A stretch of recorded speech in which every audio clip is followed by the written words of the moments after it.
We appreciate you staying with us for the second discussion this morning. But quickly, I want to just take a look at what's in front of us.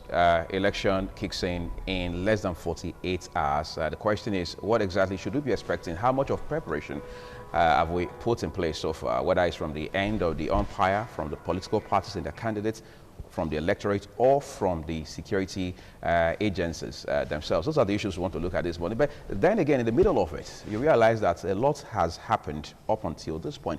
How will those factors play out and rub off ultimately on the outcome of the election? Those are the issues we want to look at. I'm joined by two gentlemen in the studio. The first from my immediate left is architect Thaddeus Sirabo. He's PDP South-South Youth Leader. Joining us this morning, we thank you so much for coming. Thank you very much, and good morning to you. We have next to him Honorable Solomon Idiogbe. He's a member of the All Progressives Congress here in Edo State, and is also very active in the media campaign of Pastor Sagi Izayamu. Thank you, gentlemen, for coming to join us. Welcome and good morning. And then on Skype, we have another gentleman joining us. He's a member of the YPP in Edo State. Is Prince Samson Ido. Prince Samson Ido, thank you for your patience and deciding to come talk to us this morning about these issues.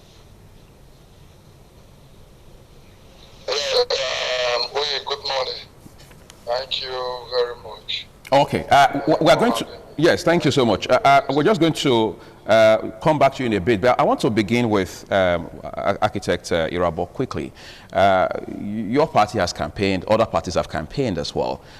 We have seen parties campaign in this country, but a lot of persons are saying this election in Edo State is quite a different one. Why is that? I think this is not our usual campaign style. Okay. This is the first time you see a governor moving from one ward to another, telling the electorate of what he has done for them, not what he's going to do for them. The man has worked in every sector of governance. There is no place in Edo State, there is no local government, there is no ward that doesn't have at least 5 kilometers of road that have been done by this administration.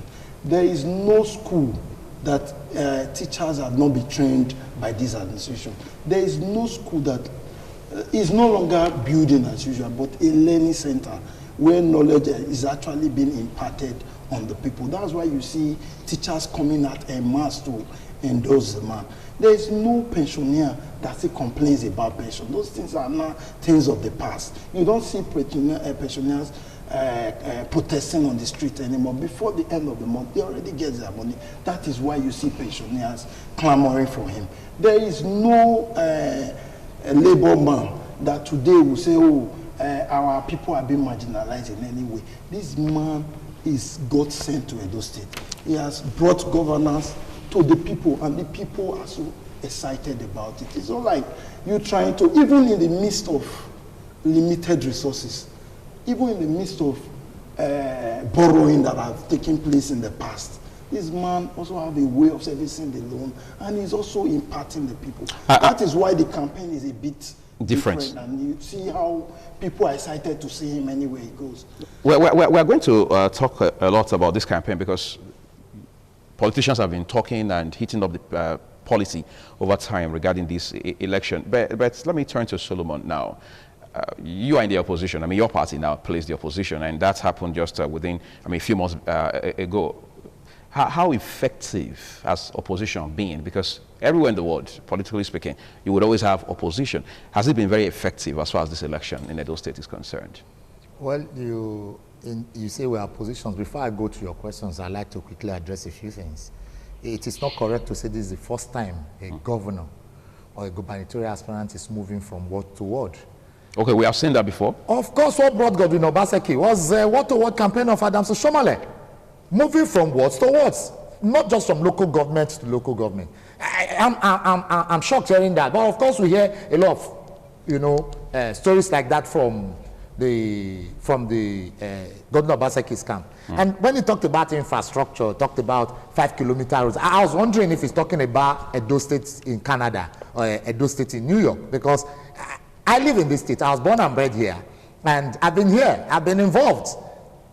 So I was taken aback when he said there is no local government, there is no ward he has not done at least 5 kilometers or so. I kept asking myself, Then he talked about labor, that labor is no longer doing. So I was wondering if those who protested in former qualification, Ekadolo, now Tayo Akpata University of Education, that is still being cooked after almost 4 years, or those from Igorek who has been clamoring, they are not part of labor. So I want us to situate the issue, the argument. How has been the opposition failed? Well, you call us opposition, we do not actually see it as opposition, because as we speak today, we have 24 members in the National Assembly, we have 19 of them supporting us on our side. So does that make the APC the ruling party in those states? No, it doesn't necessarily. I said so. It's a two-way thing to it. You're either the ruling party. Yeah. Or the opposition. So I said I do not actually or necessarily see us as. So how do you see your party? I didn't see us as disadvantaged. That the government. I didn't say you're disadvantaged. I said you're playing the opposition. Yes, that's the point. And there's nothing wrong with that. No. The point I'm trying to make is that it's not a disadvantage to us. Okay. That we are doing very well. That's the point I'm trying to make. That we are doing very well. That's despite the fact that the governor took our mandates to the PDP, and it seems like that a ruling party. We have enjoyed goodwill cutting across the length and breadth of Edo State, like from the Kukuruku Hills down to the valley of Igoria. I mean, we've campaigned through the length and breadth of Edo State. We have gone around the 192 wards, the 18 local governments. We have seen people. You are journalists. The videos are there. You saw the massive support you've enjoyed from the people. So, as an opposition that you have said we are, and because the governor has come from our party to the People's Democratic Party, has not given us any disadvantage. We are doing well. We are expecting the election to come on Saturday and ensure that we get victory, because we are very sure that Edo people is going to actually vote for us. All right, great. Let me turn to Samson now, who is joining us via Skype this morning. Samson, your party is also, of course, somehow in the web of the opposition parties, both in this state and other states across the country. A lot of persons don't seem to see the YPP, for example, as a party that can bite, in a manner of speaking. How much are you bringing to the table as far as this election is concerned? What are you doing differently from the other parties, particularly the APC and the PDP, for instance? Okay, thank you again, Uyi. Like I said the other day, this notion that you have APC and PDP as a political giant, well, cannot be overemphasized. For YPP, yes, it's a young party and it's doing very well. I said it the other day, we have not stolen money. We do not have enough of... You have not stolen money. Would you steal money if you were at Ozadibe Avenue, for example? You say you have not stolen money. It appears parties take turns to steal money. And we are doing everything within our capacity. And what I mean by that is, these other two parties have been in government for over the years. You are aware that there's so much corruption going on in the country, whether from the angle of the PDP or from the APC.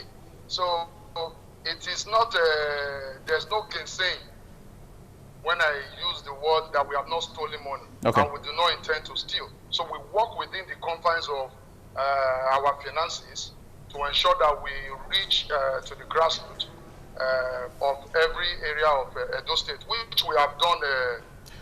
We are losing your image from the head. Please, you might have to push your device a little. Yes, you might have to push it a little so we can have full image from the head to the top, please. Okay, beautiful. Yes, we can. How about now? Yes, so we can do this. This is okay. So just go ahead and make a point. So that that's it.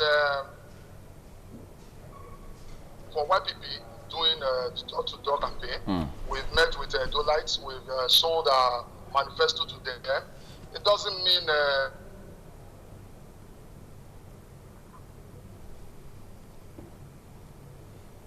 It appears we're losing a connection with Samson. Hopefully he'll rejoin us on the program. But let me turn to these gentlemen who are with me in the studio. Let me talk to you again, Thaddeus. You see, most times it appears what we have is APC versus PDP. Doesn't that distract us from the issues, addressing the real issues? For example, he was talking about how that the governor, in his word, stole took the mandate of the APC to the PDP. We're going to rejoin you, Samson EDO. Please just stay with us on the line. Thank you so much.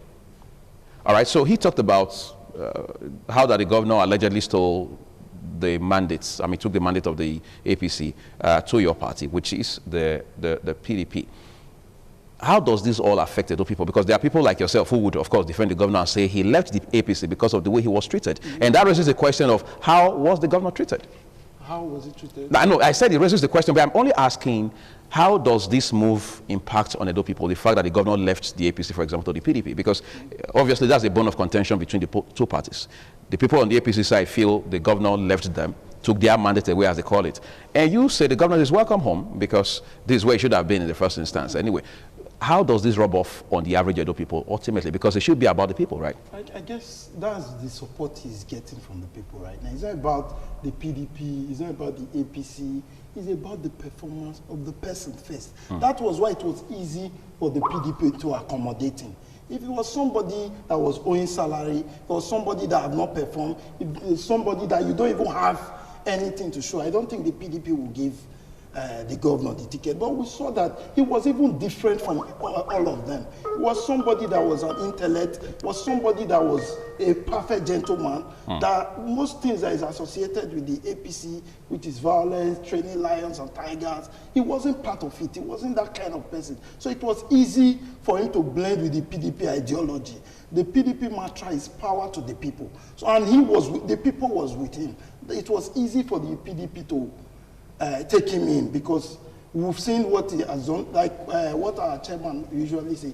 Every time during Oshomole's regime, you see that Chief Danobi will go on air, bring out voucher of things that were done without due process, how contracts were inflated. But throughout Obaseki's 4 years, there was nothing like that being done by the PDP. It was even very difficult for us to criticize him. I come here every time.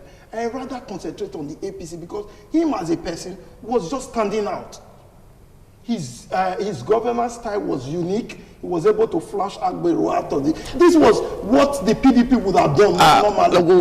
We have to talk about Agbero, yes, as we call them here, because some persons are now saying that they are back on the street. But maybe that's an issue we can shelve for the now. But again, you have those who say the governor betrayed those who brought him into power in 2016. How do we balance that for the purpose of those who are watching? Okay, let me tell you, there is nothing like betrayal.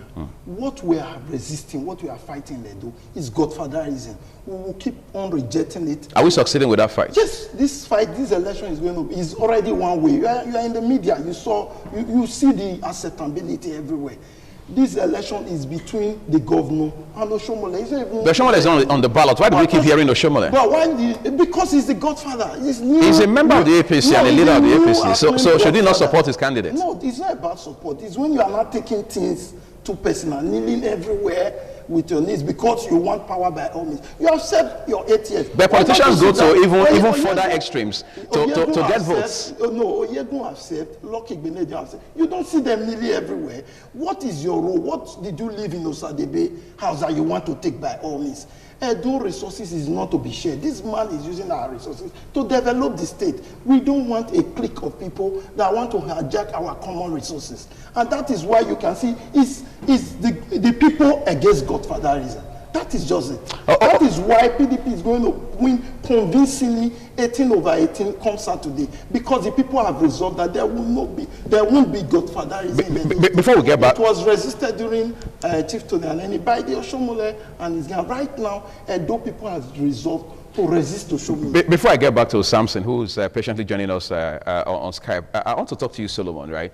The issue about the fights against godfatherism, a lot of persons say it's pretty much the same thing as saying you're fighting corruption.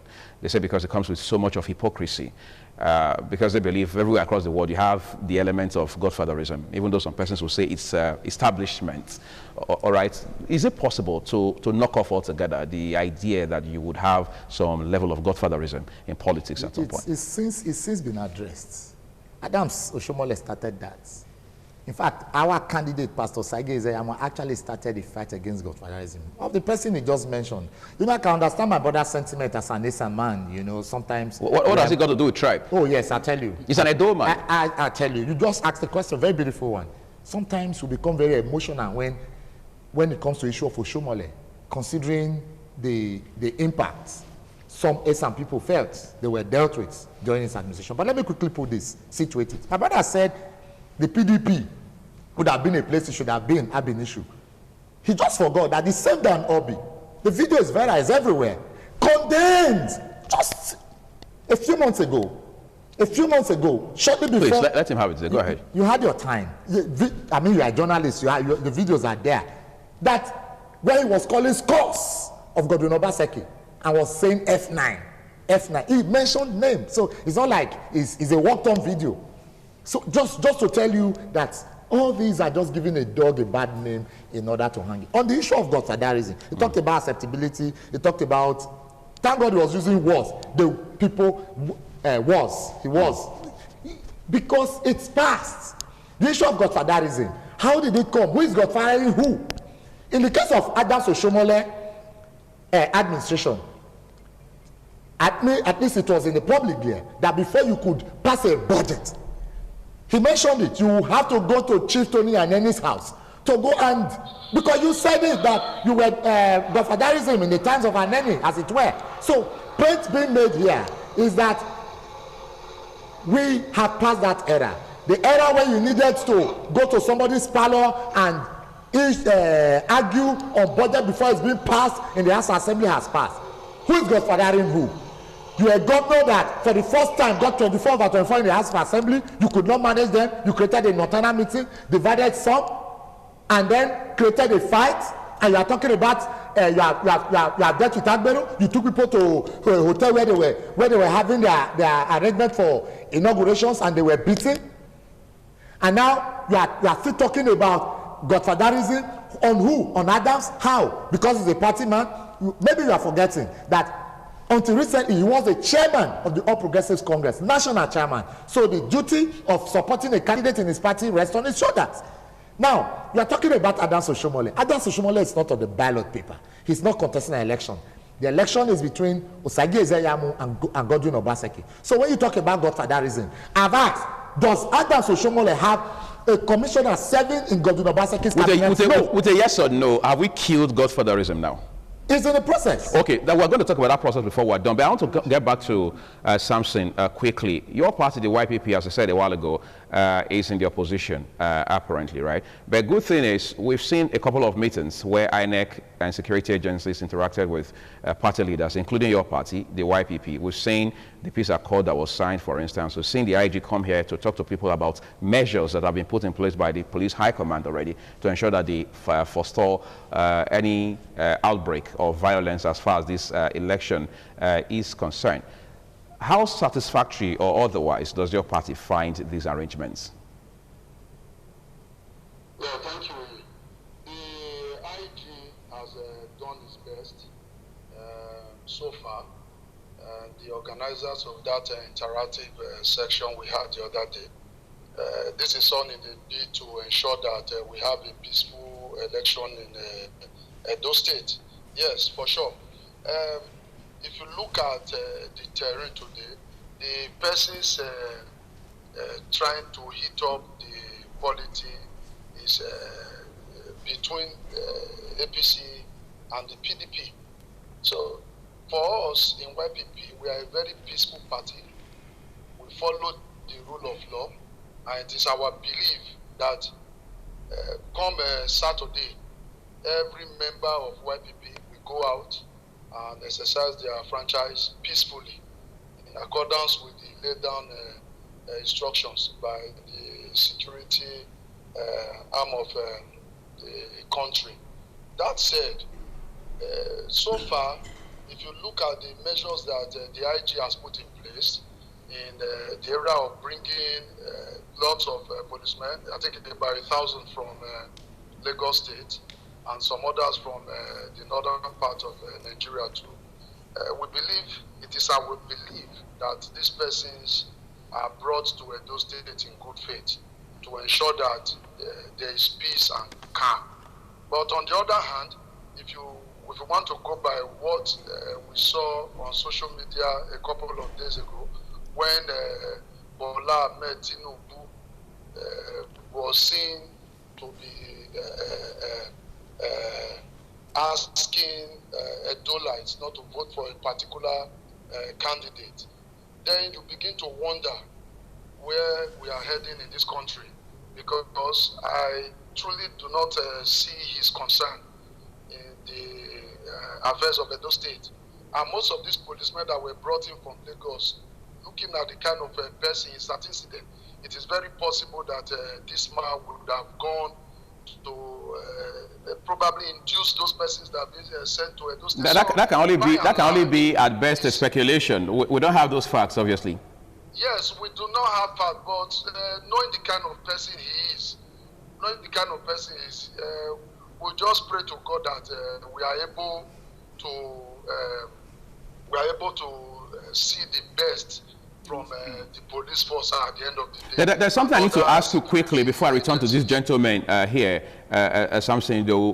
Before now, we would normally see parties like yours, for example, collapsing their structures, as we always hear, into the folds of the other bigger parties, so to speak. We have not seen that happen as far as, I mean, we've seen little or nothing of that sort happen as far as this election is concerned. Is that a change for the better in our politics? Absolutely. I cannot agree any less. You see, gone are the days when you classify parties as small parties, big parties. Yes, you can call them big parties, like I said, because these people have been in government for what, 20 years, 8 years, as the case may be. And they've been stealing, they've run our economy down. So they have so much money to begin to induce the electorate with. For a party like YPP, yes, we are young, we are strong, we are not ready to sell our votes, we are not ready to sell our mandate. Yes, of course, we had one or two persons that came to us, even up to the before yesterday, advising us strongly, in very strong terms, to even if we're not going to collapse our structure, but we should go ahead and work with a particular candidate. And we told them categorically, we are not going to do any such of anything of that such, because we are out to contest this election. Edolites are ready to change the narrative. Enough is enough. You cannot leave John Hood today and go to NEPA, and tomorrow you come out from NEPA and you go back to John Hood, and you keep fooling the people. No, the Edolites are wiser today. They know what they want. For so many people who believe that they did not see much of the YPP on social media, well, 19th is just a couple of days from now. We are going to the polls. The result will eventually. All right, thank you, Samson. I'm going to come back to you just to wrap it up. But let me talk to these two gentlemen about the people, the electorate. You have sold your mega to the people, making Edo great again. And of course, the APC has also been pushing a simple agenda, which your candidate calls the SMART document. What has been the response of the people? Because a lot of times the concerns that people have will be that the crowd you see during electioneering, I mean, the crowd just vanishes on the day of election. Why does that usually happen? Why do we have that divide, that disconnect between the emotions, the sentiments you see when you're doing your campaigns, and then the actual number of people that come out to vote? Anyway, I think I'll first of all want to quickly address what it says. My friend said that a lot of parties have not collapsed their structure. If you recall, like about a month ago, over 41 parties collapsed their structure for the PDP and for the Governor Obaseki's re-election bid. It was done in the state secretariat where our state chairman, Tony Azegbemi, received them and we harmonized them into our fold. And those people are also doing their work to ensure that the 18/18 is not negotiable. I just wanted to put that in the picture. And he also raised a very sensitive point about Bola Tinubu. Please, let's allow that issue. No, I raised the question. I raised the more select question. Yes, we cannot leave the people and be focusing on individuals. Bola Tinubu is not even in Benin to start with. He's not on the ballot. But I want us to address the issue of the acceptance. Yes, and more importantly, why we see a lot of crowds during campaigns, during rallies, during tours, and then on the day of election, the number just drops significantly. That's the issue I want us to talk about. I don't think that's even correct. Okay. going through the word-to-word campaign, you see the number of persons. Do they come out in those numbers on election day? Exactly, they come out. A lot of them come out, but most of them might not come, maybe because of some other factors. But you see a lot of people that will even come and vote that will not be on those rallies because rally days are work days. Some persons could may not be chance to come. But election days are usually weekend work free. And work free. So people come out and people are going to come out even more. What I was trying to say is a build up to what I was saying. Because the perception of godfatherism is what is going to really determine this election. Who is Bola Tinubu? What is his credibility? What has he done? I just thought I made it clear that we should leave Bola Ahmed Tinubu. It doesn't live, please. It doesn't live in Benin, but it's a Nigerian. Yeah, but I just want to tell him that Edo is not Lagos. One man cannot determine the fate of Edo people. Edo people are going to take their destiny in their hand by casting their ballots exactly in line with their conscience. For Governor Obaseki, that is setting up for the PDP. Yeah, Solomon. Let's before I let you guys go, because I understand there's a very important outing that your parties will have to be part of this morning. But let's talk about election proper, right? The sentiments around it, and then of course if you go to Facebook now and Twitter and everywhere else on social media, you see party people, especially the APC and the PDP, fighting themselves, cursing themselves out. How do those factors affect the outcome of election generally? Well, it's directly related to the question you had asked him. That's what most often creates voters' apathy. Okay. I agree with him that not everybody who were on the rally ground goes to the polling booths to vote. That a lot who were not on the rally ground will go out and vote. You understand? But that is not to say that there's no voters' apathy. The way you carry violence, the way you talk ruthlessly, will determine whether there will be people coming out. Because if you have instilled fear in the minds of the people, very most likely that the people, the electorate, may not want to come out because they will have fears. But all we pray, Edo people, Edo electorate, is that there will be no mayhem, there will be no violence. 31,000 policemen has been deployed to Edo State according to the IGP. That is to say that you have more than enough security personnel on that day. That is to say that if you have that from the police, the sister agencies like the DSS and paramilitary agencies are also doing their best. So I want to encourage Edo people to come out on that day and vote. That people go on social media, I would think is better than having raw violence on the streets. Because what social media has helped us to do was to reduce the... Maybe take it out of the streets. Yeah, reduce the raw violence in the street and take it to the internet. To the internet. Young persons dissipating energy on the internet, excepting for the fact that a governor who, as far back as 2017, 2018, started shouting and saying that his second tenure is not negotiable. And using the slogan Togba means it is a must. So but Togba doesn't mean it's a must. I think Togba simply means that they're by all means to be completed. I think that's what it says. To be complete. That's what it means. Ogba it will be complete. But is that the context in which the PDP people use the term? Yes. So you say Togba, Ogbane. I mean, a governor who comes out publicly and say, my second, you have not even done primaries. You have not even prepared for primaries. You are saying my second term bid is not negotiable.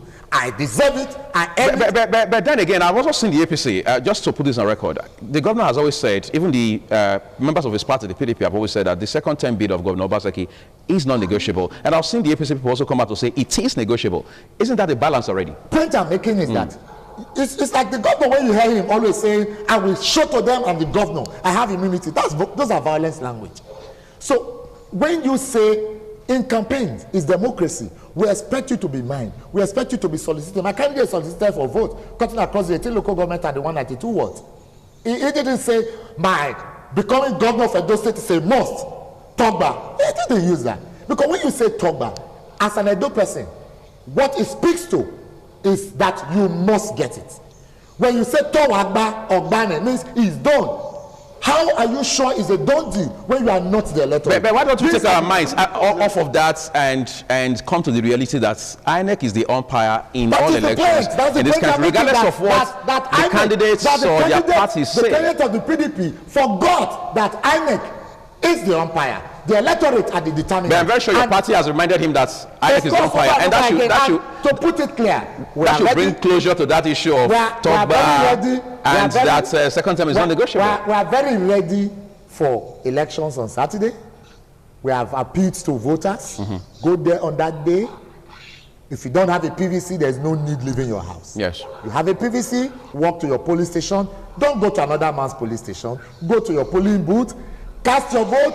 It will be better you use this finger because of ink spill, so that you don't have a lot of. We don't have all the time, Solomon, but I want to thank you for the point you made. Yes. Is that I expect you all to go out on that day and cast your votes. Vote for my candidates. Okay, let's just come back to something in 1 minute, and then we are done. A lot of persons have expressed concerns about several issues regarding this election.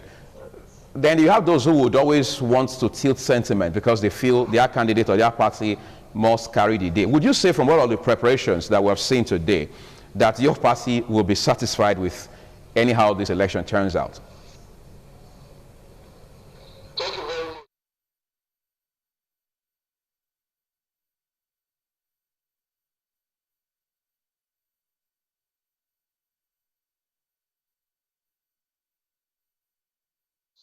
That's rather unfortunate.